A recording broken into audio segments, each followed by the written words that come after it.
Дни культуры Туркменистана проходят в столице Грузии. Форум приурочен к государственному визиту президента Туркменистана в Тбилиси.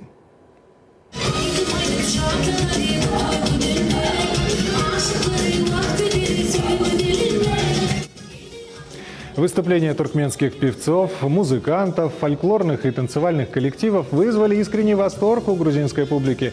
Особым подарком для зрителей стало исполнение грузинских песен известными туркменскими эстрадными артистами.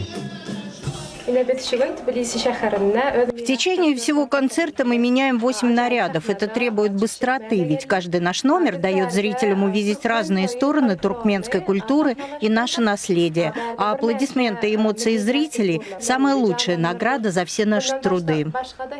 Мы привезли в Тбилиси обряд нашей традиционной свадьбы. Показываем зрителям, как подружки невесты собирают ее приданое в специальный узелок – букджу. На сцене мы стараемся передать все то волнение и трепет, который испытывает невеста перед приездом свадебного поезда. Это невероятно красивое таинство. В фойе концертного зала была организована масштабная выставка произведений туркменского национального декоративно-прикладного искусства. В экспозиции представлены музейные ценности. Они показывают самобытные, уходящие корнями вглубь веков традиции народа, а также работы художников и скульпторов.